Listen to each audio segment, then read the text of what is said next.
Hi everyone. So I guess I sort of promised this video blog last night and I didn't really deliver it. I apologise for that.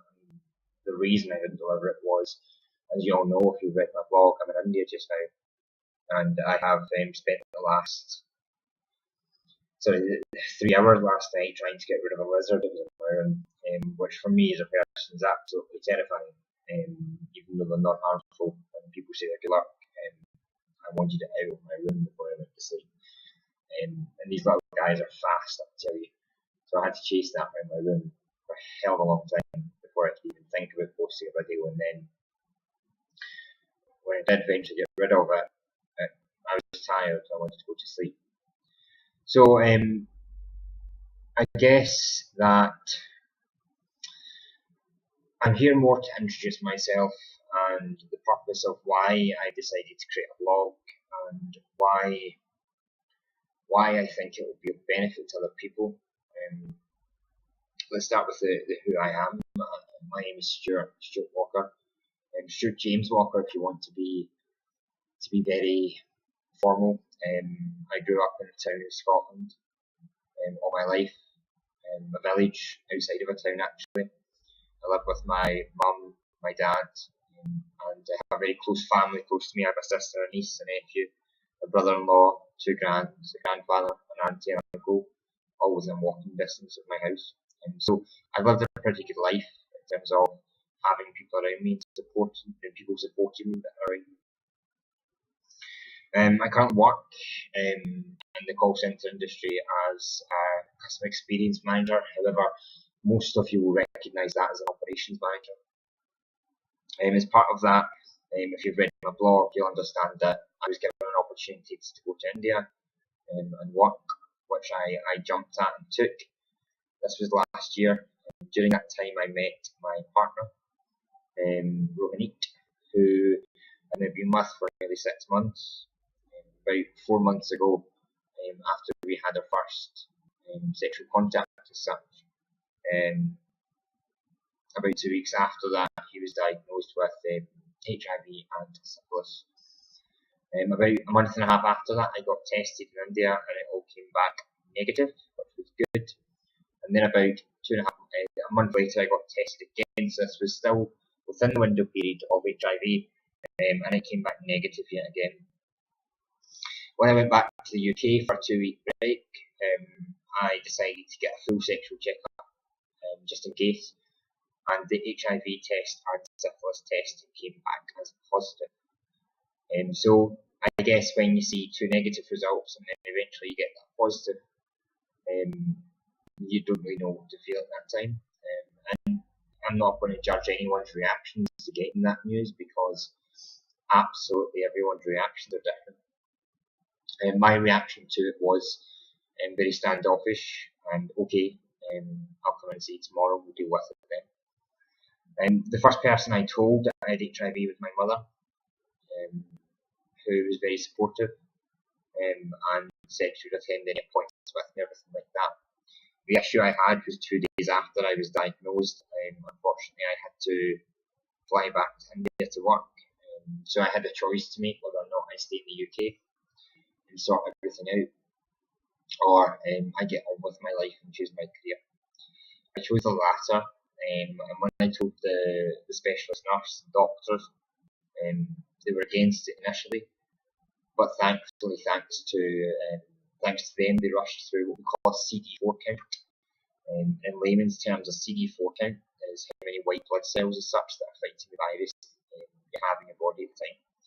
So it's one of the most important tests that you can get, and they rushed all that through, and then the day before I flew back to India, I got the results, and that came back as 712, which is very high for somebody just being diagnosed with HIV.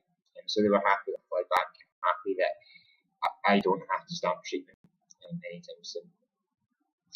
The week after that, I should say as well, at that point I informed my boyfriend, partner if you want to call him, who blamed himself, and I'm not going to lie, in parts I also blamed him, but also at the same time he wasn't diagnosed and didn't go to the doctors until symptoms appeared. So I could either blame him and throw away something that's magical in my life and have a constant hate, or I deal with it as I did. On the Friday when I went to the hospital and got a range of bloods taken, which was viral load, bone bloods to check bones, diabetes, kidney functions, liver functions, everything like that, urine protein. I wouldn't obviously get those results back until I was already in India. But at that point, my boyfriend had kind of hit in real low because his viral load was classed as high and his CD4 was quite low, so he had to start what we call antiretrovirus treatment. This week, I have had all my results back, and most have come back really, really good. My viral load is down at 2,000, which is very low. Everything else, kidney function, liver function, urine protein, everything like that came back absolutely fine, so there was no immediate risk to my health. I understand and appreciate that probably over the next 3 months, my CD4 certainly isn't going to stay that high, my viral load certainly isn't going to stay that low. And I am probably going to start treatment at the end of this year, which does terrify me a little bit. With the exception of that, me and my partner have moved on. We are planning to go to Thailand because I put 2 weeks holiday when I'm over here, so we're booking that tomorrow, which for me is something to look forward to and very exciting. I guess one of the major things that absolutely terrifies me is when I go back to the UK permanently, what do me and him do? Do we work at it? Do we decide that he has to potentially come over to the UK and live? Does he do that?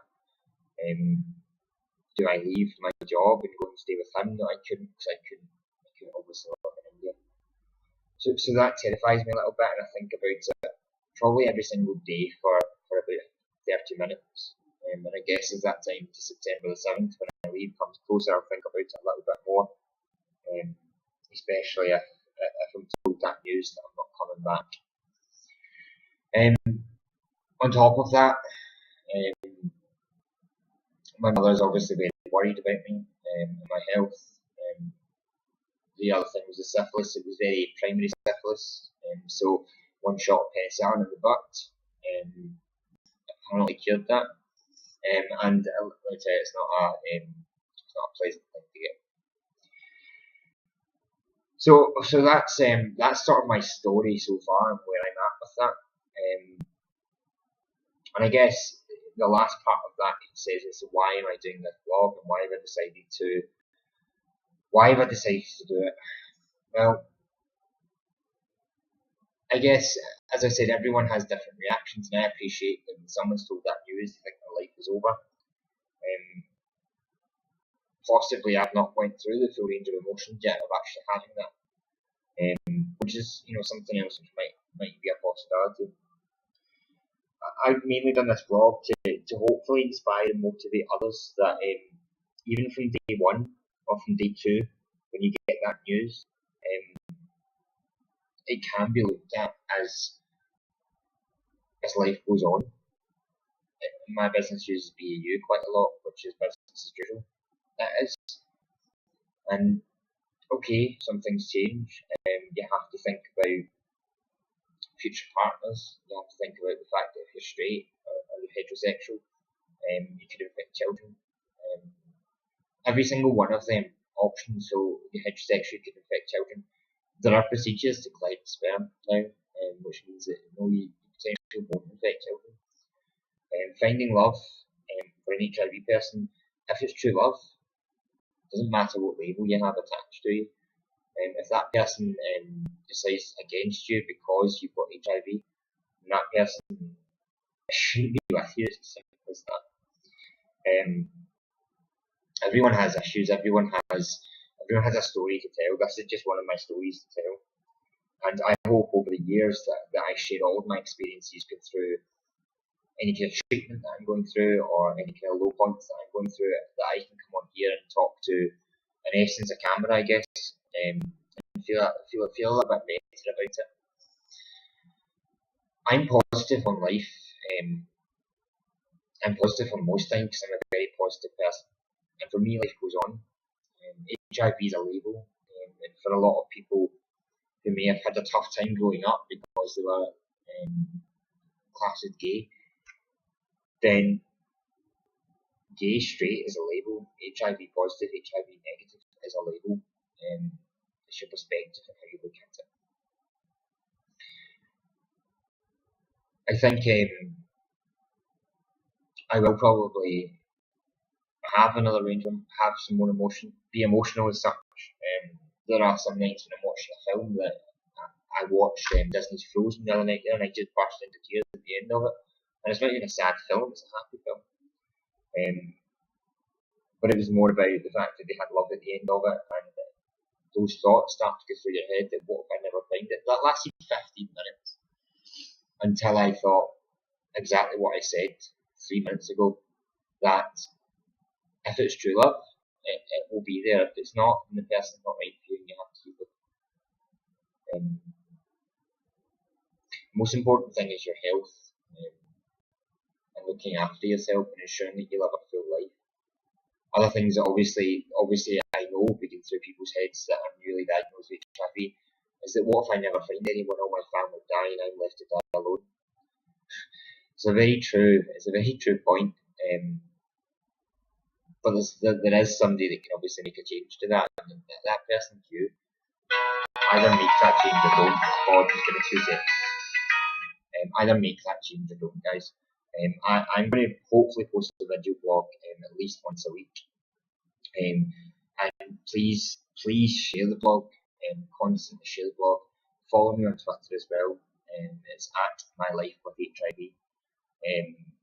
Mail me, message me, ask me for if I felt the same. Ask me any questions. I'm pretty savvy when it comes to HIV now because I've done my research. Life insurance, travel insurance, mortgages, adoption, childhood, everything. Guys, if you have any questions, please ask me. Even if you're not HIV positive and you know someone that is, and you want some advice from a friendly face rather than a health services website or a trust or charity website who is written generally by people who don't have HIV, but based on experiences of others. Please ask me if you have any questions. I'm here for it. I'm happy to answer them. That's it, I guess, for now. And as I said, please follow me on Twitter. Please share the blog so that I receive you things to follow me on WordPress. Over the next few weeks, I will be upgrading to have my own URL. I ask that you continue to follow me. Let's get the word out. Let's truly make a difference. And we can only do that difference together if we all work together. So I'll speak to you probably next week. And apart from that, Kiaio, as I call it, and ciao for now.